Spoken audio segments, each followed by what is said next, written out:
Your Royal Highness, Sir Philip, distinguished guests, ladies and gentlemen, together these past few weeks we've shared some wonderful days, haven't we?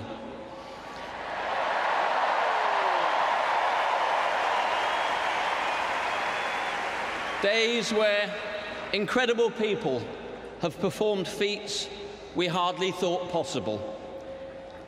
Days in these Paralympic Games when our minds were open to what people can do, to what they can achieve by sheer talent and determination.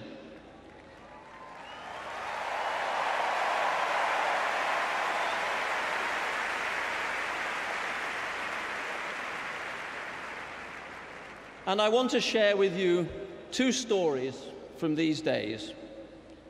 Everyone will have their own tales to tell, but these are mine. I was traveling on the tube when I met someone wearing the familiar purple uniform and a pass marked medic.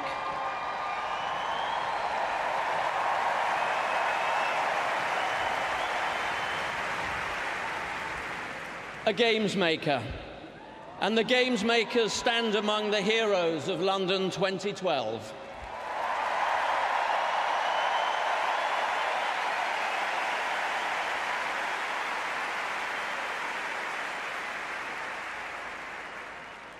We began talking. His name was Andrew, and he told me he was a doctor at St. Mary's Hospital on his way to helping out at boxing. But when I tried to thank him, he wouldn't let me. He said he was the one who wanted to do the thanking. And as we did a very British dance over who should thank who, he suddenly cut through all the politeness and said, "I was on duty on 7/7, that awful day. For me, this is closure. I wasn't sure."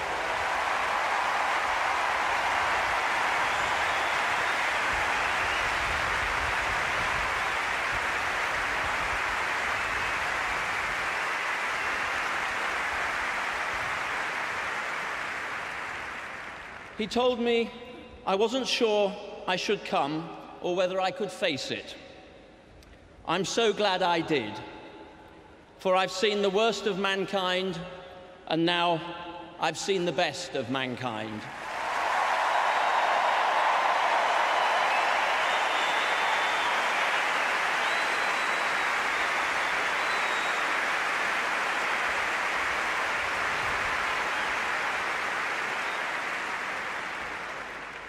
Just a few days later, I met Emily, a games maker at the Paralympic Games. She talked of what the Games meant for her and what participating in wheelchair basketball means to her.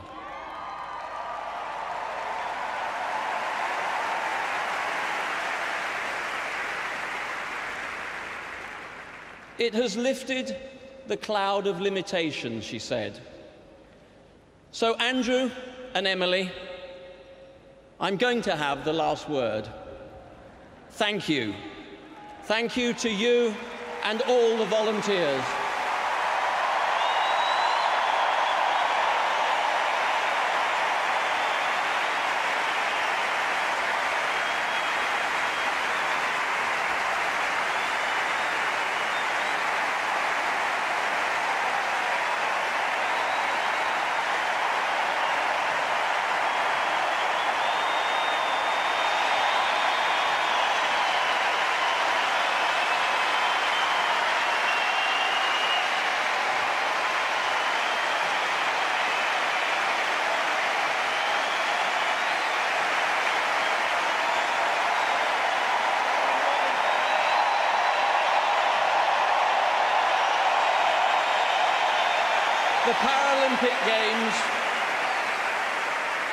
The Paralympic Games has set new records every day.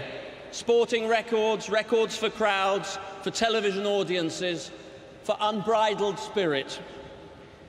In this country, we will never think of sport the same way, and we will never think of disability the same way.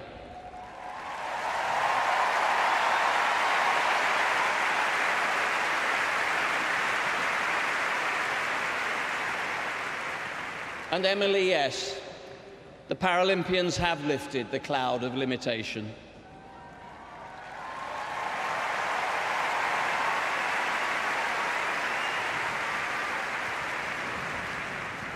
Finally, there are some famous words you can find stamped on the bottom of a product. Words that when you read them, you know, mean high quality, mean skill, mean creativity. We've stamped those words on the Olympic and Paralympic Games of London 2012. London 2012, made in Britain.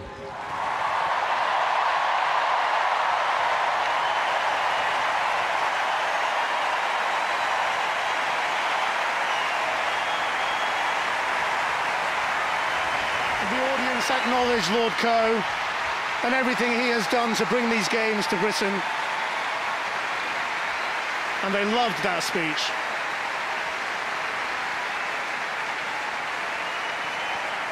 Sir Philip.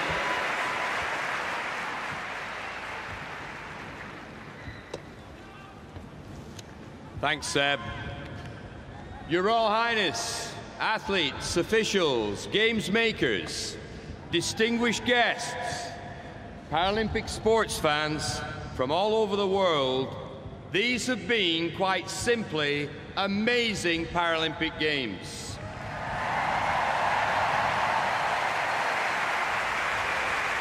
Four years ago, the Beijing Paralympic Games closing ceremony's theme was a letter to the future.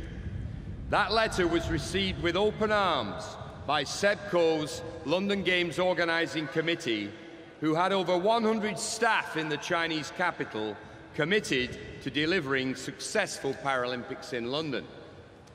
What they breathed in Beijing left them smitten and determined to deliver an event that would feed the British public's insatiable appetite for elite sport.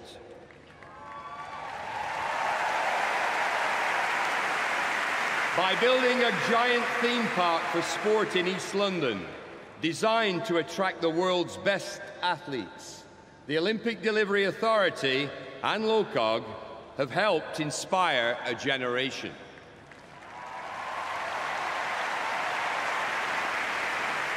These were not just London's games, but thanks to Charles Allen's Nations and Regions group at LOCOG, those of the entire United Kingdom. Buoyed by the medal success of a host nation, this country has enjoyed a real feel-good factor like never before.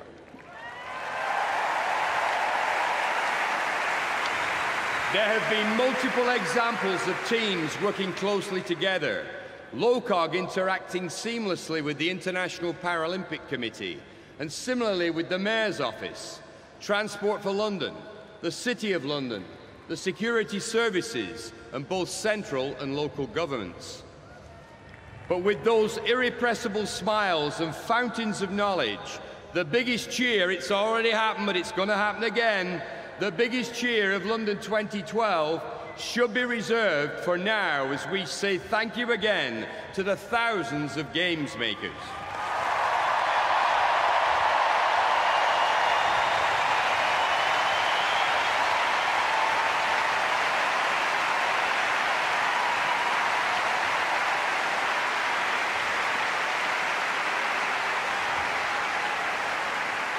Similarly, thanks to all international and national technical officials and classifiers.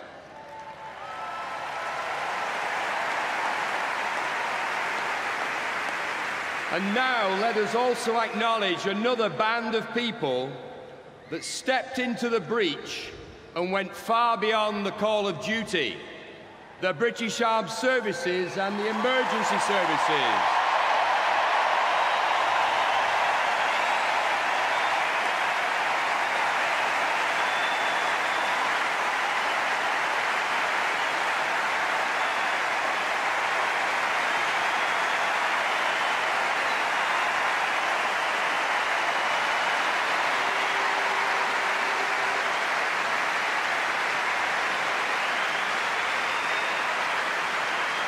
The compact and excellent Paralympic Village became home from home and launched 4,250 athletes into orbits of achievement which had no limits.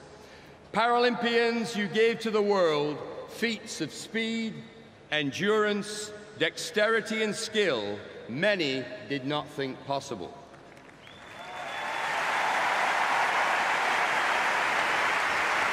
You led the world's media to wax lyrical over your performances and left millions of Paralympic sports fans to create what Boris Johnson said to me last week, a wall of noise in the venues, hungry and desperate for more.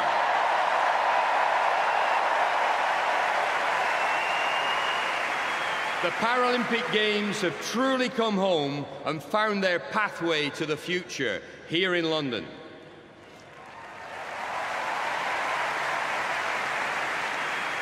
The Paralympic spirit, which saw its first sparks of life in Stoke Mandeville some 64 years ago, has followed a supercharged and surreal existence over the last 12 days. This has made the London 2012 Paralympic Games unique, and without doubt, in my mind and those of the athletes, the greatest Paralympic Games ever.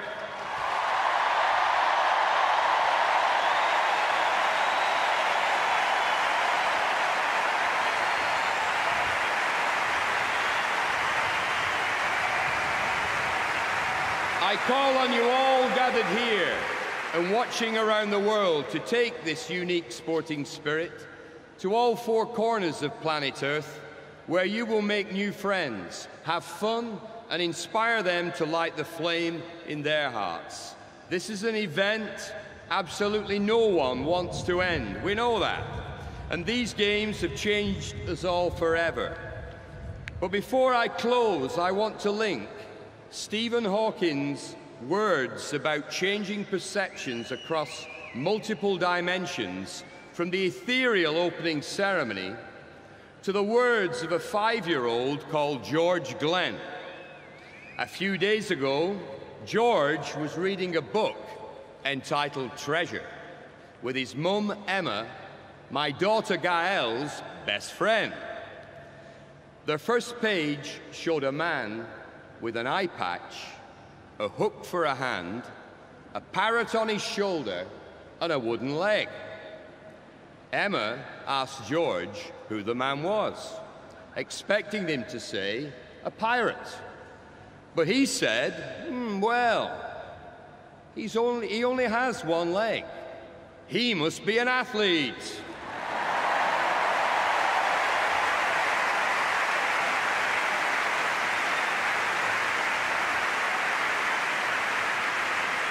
Kids just get it. Now, thanks to the amazing performances we've seen here, we all do.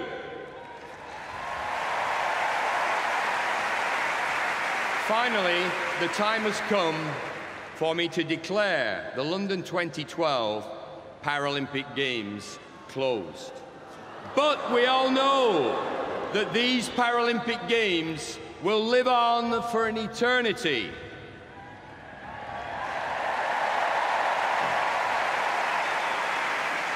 I call upon Paralympic athletes from all over the world to meet in Rio de Janeiro in 4 years' time, where once again you will inspire and excite the world with your sporting excellence.